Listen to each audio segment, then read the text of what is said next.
안녕하세요, 여러분. 오늘은 공인중개사 등록 취소 처분을 둘러싼 흥미로운 법정 다툼을 쉽게 풀어서 설명해 드릴게요. 사건의 주인공들. 우리 이야기의 주인공은 광주 동구에서 D라는 중개사무소를 운영하던 공인중개사 A씨입니다. 그리고 A씨의 등록을 취소한 행정청 B씨가 있어요. 이 둘 사이에 벌어진 법적 다툼이 바로 오늘의 주제입니다. 사건의 발단. A씨에게 큰 위기가 찾아왔어요. 2019년 6월 27일 광주지방법원으로부터 벌금 300만 원의 약식 명령을 받게 된 거죠. 무슨 일이 있었냐면요. 광주 동구의 한 아파트가 분양가상한제 적용을 받아서 1년간 분양권 전매가 금지되어 있었어요. 그런데 A씨는 2017년 5월 29일에 이 아파트 F5 분양권을 IC 분양권 당첨자가 J씨 최종 매수자에게 2,800만 원에 전매하는 걸 알선하고 수수료로 100만 원을 받았습니다. 이게 바로 부동산 투기 조장 행위로 간주된 거예요. 행정처분의 칼날. 약식 명령이 확정되자 B씨는 A씨에게 공인중개사 등록 취소라는 무서운 처분을 내렸어요. 왜냐하면 공인중개사법의 이 법을 위반하여 300만 원 이상의 벌금형을 받고 3년이 지나지 않은 자는 중개사무소 등록을 할 수 없다는 규정이 있거든요. B씨는 이 규정에 따라 A씨의 자격을 박탈해야 한다고 본 겁니다. A씨의 반격. A씨는 이 처분에 불복하고 법원에 소송을 제기했어요. A씨의 핵심 주장은 이거였습니다. 내가 받은 벌금 300만 원이 순전히 공인중개사법 위반 때문이라고 할 수 없다. 왜 그럴까요?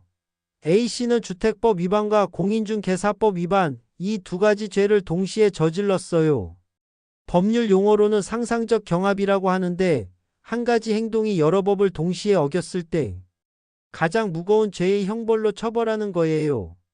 A씨의 경우 주택법 위반의 법정형이 3년 이하 징역 또는 3천만 원 이하 벌금이고 공인중개사법 위반은 3년 이하 징역 또는 2천만 원 이하 벌금이에요.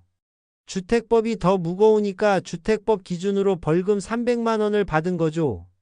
A씨는 만약 내가 공인중개사법 위반만으로 기소되었다면 벌금이 300만 원보다 적었을 수도 있다고 주장했어요.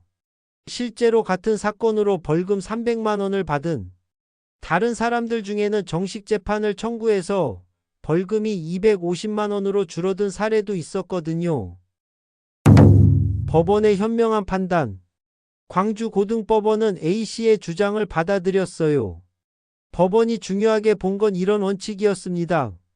개인에게 불리한 행정처분의 법적 근거는 엄격하게 해석해야 한다. 특히 그 의미가 불명확한 경우에는 처분받는 사람에게 불리하게 해석해서는 안 된다. 법원은 공인중개사법이 상상적 경합으로 다른 법과 함께 처벌받은 경우에 대해서는 명확한 규정을 두지 않았다는 점을 지적했어요. 그리고 A씨가 공인중개사법 위반만으로 처벌받았다면 300만 원 미만의 벌금을 받았을 가능성이 높다고 보았습니다.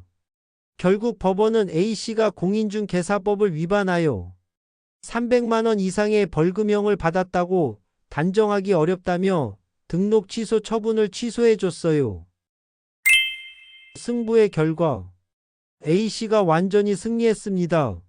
법원은 1심 판결을 취소하고 B씨가 A씨에게 내렸던 공인중개사 등록 취소 처분을 완전히 취소했어요. A씨는 다시 중개사무소를 운영할 수 있게 되었습니다. 그리고 중요한 소송 비용. 이런 행정소송에서 원고가 승소하면 모든 소송 비용은 피고가 부담하게 됩니다. 따라서 이 사건의 모든 소송 총 비용은 피고 B씨가 부담하게 되었어요. 이 판결의 의미. 이 사건은 행정청이 국민에게 불리한 처분을 할 때는 법적 근거가 명확해야 하고 애매한 경우에는 국민에게 유리하게 해석해야 한다는 중요한 원칙을 확인해준 사례입니다. 특히 상상적 경합으로 처벌받은 경우에는 개별 법률 위반 정도를 따져봐야 한다는 점을 분명히 했죠. 오늘 이야기 어떠셨나요? 법도 이렇게 세심하게 개인의 상황을 고려한다는 점 기억해 두시면 좋겠어요. 오늘 판결 설명은 여기까지입니다. 시청해 주셔서 감사합니다.